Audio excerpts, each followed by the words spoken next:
देश के सबसे बड़े एंटी नेशनल नरेंद्र मोदी जी हैं, लेकिन ये बात वो नहीं समझ पाएंगे जिनके लिए डेवलपमेंट का मतलब हिंदू मुस्लिम और मंदिर मस्जिद है। लेकिन मुझे देश के पढ़े लिखे नागरिकों और जेनजीस पर पूरा भरोसा है कि वो इस चीज को समझेंगे भी और बाकी के युवाओं को जागरूक भी करेंगे।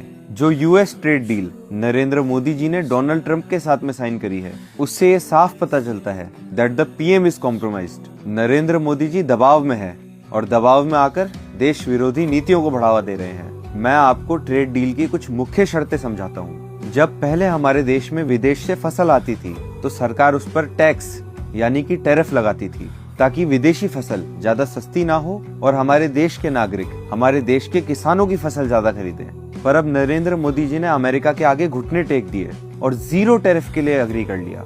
अमेरिका अपने किसानों को करोड़ों की सब्सिडीज देता है और हमारे देश के गरीब किसान वो इन अमेरिकन कंपनीज के सामने कैसे कम्पीट करेंगे। लेकिन नरेंद्र मोदी जी को किसानों से कहाँ फर्क पड़ता है, तभी तो उन्होंने 42 लाख करोड़ के विदेशी सामानों का इंपोर्ट का वादा इस ट्रेड डील में ट्रंप से कर दिया, जिसका मतलब है कि अगले 5 साल हमारे देश को अमेरिका का महंगा तेल, अमेरिका की मशीनरी, अमेरिका की फसल जबरदस्ती महंगे दामों पे खरीदनी पड़ेगी। और जितना ज्यादा हम यूएस से इम्पोर्ट्स करेंगे उतना ही हमको डॉलर खर्चना पड़ेगा, जिसकी वजह से डॉलर की वैल्यू बढ़ेगी और हमारे इंडियन रुपए की वैल्यू कम होती जाएगी। और इस ट्रेड डील के बाद में हमारा स्वतंत्र देश भारत किस देश से तेल खरीदेगा उसका भी अधिकार हम खो चुके हैं। पहले हम रशिया से सस्ते में तेल खरीदते थे, पर अब अमेरिका ने शर्त रख दी कि उनकी परमिशन के बिना इंडिया रशिया से सस्ता तेल नहीं खरीद सकता। और जब सस्ता तेल बंद हो जाएगा तो पेट्रोल और डीजल महंगे हो जाएंगे और इसका बिल कौन भरेगा? आप और मैं, इंडियन टैक्स पेयर्स। और साथियों, सिर्फ तेल नहीं, मोदी जी ने तो आपकी प्राइवेसी का भी सौदा कर दिया है।